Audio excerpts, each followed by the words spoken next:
നമ്മുടെ സ്വപ്നങ്ങളിലേക്കുള്ള പരിശ്രമം തുടങ്ങുക, മുന്നോട്ടുള്ള വഴി താനേ തെളിയും. Welcome to day 24 of 100 days progress challenge. Progress club start ചെയ്തിട്ട് ഏകദേശം 15ഓളം ദിവസമായി. നമ്മൾ ചെയ്യുന്ന കാര്യങ്ങളിൽ താല്പര്യമുള്ളവർക്ക് ഇപ്പോഴും തുറന്നിട്ട വാതിലാണ് പ്രോഗ്രസ് ക്ലബ്ബ്. അതിനൊരു പ്രൊഫഷണൽ രൂപം കൊടുക്കലാണ് ഇന്നത്തെ പരിപാടി. വാട്സ്ആപ്പ് ഗ്രൂപ്പ് നമുക്ക് ഓൾറെഡി ഉണ്ട്, ഇനി ഒരു വെബ്സൈറ്റ് കൂടെ വേണം. ഈ ഒരു വെബ്സൈറ്റ് തുടങ്ങുന്നതിന് രണ്ട് ഉദ്ദേശങ്ങളാണ്. ഒന്ന്, പുതിയൊരു സ്കില്ല് പഠിക്കുക. രണ്ടാമതായിട്ട് പ്രോഗ്രസ് ക്ലബ്ബിന്റെ ആക്ടിവിറ്റീസും അതിന്റെ കോർഡിനേഷനുമാണ്. വെബ്സൈറ്റ് ക്രിയേറ്റ് ചെയ്യാനുള്ള മാർഗ്ഗങ്ങൾ നോക്കുമ്പോൾ മുതൽ വലിയ വലിയ കോഡിംഗ് പരിപാടീസ് വരെ കാണുന്നുണ്ട്. എന്റെ കാര്യത്തിൽ ഇതിന് വേണ്ട സമയം, ചിലവ്, ഇത് രണ്ടും വിഷയമാണ്. പുതിയൊരു സ്കില്ല് സെൽഫ് ലേൺ ചെയ്യുക എന്നത് ഒരു ചലഞ്ചിങ് ആയിട്ടുള്ള വിഷയം തന്നെയാണ്. ആദ്യമായി അതിന് സമയം മാറ്റി വെക്കുക എന്നുള്ളതാണ് ഏറ്റവും വലിയ ടാസ്ക്. എവിടെ നിന്ന് സ്റ്റാർട്ട് ചെയ്യാം? വേർഡ്പ്രസ് വെബ്സൈറ്റ് ഡെവലപ്മെന്റ് ആണ് നമ്മൾ പഠിക്കാൻ വേണ്ടി പോകുന്നത്. ദിവസം 1 മണിക്കൂർ. നമ്മുടെ റിസർച്ചിൽ നിന്നും ഇത് പഠിച്ചെടുക്കാനും പ്രാക്ടീസ് ചെയ്യാനും വേണ്ടിയിട്ട് 5 മുതൽ 10 ദിവസം വരെ വേണം എന്നുള്ളതാണ് കണക്കാക്കുന്നത്. എങ്ങനെ പഠിക്കാം? ഒരു സിലബസ് പ്രിപ്പയർ ചെയ്യുക.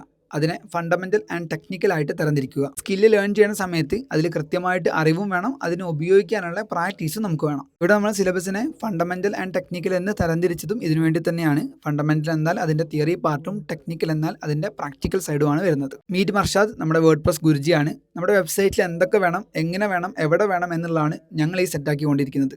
ഹോസ്റ്റിംഗർ എന്ന് പറഞ്ഞ പ്ലാറ്റ്ഫോമാണ് നമ്മളിത് പഠിക്കാൻ വേണ്ടിയിട്ട് വർക്കൗട്ട് ചെയ്യാനൊക്കെ വേണ്ടി ഉപയോഗിക്കുന്നുള്ളത്. അവിടെ 1 ഇയറിലേക്കുള്ള വെബ്സൈറ്റ് ഹോസ്റ്റ് ചെയ്യാനുള്ള പാക്കേജും അതുപോലെ progressclub.com എന്ന് പറഞ്ഞ ഡൊമൈനും നമ്മൾ പർച്ചേസ് ചെയ്തിട്ടുണ്ട്. അപ്പോൾ അറിവ് അപ്ഡേറ്റ്സ് ആയിട്ട് അടുത്ത വീഡിയോ കാണാം. ഫോളോ ചെയ്തോ, കൂടെ കുടിക്കും.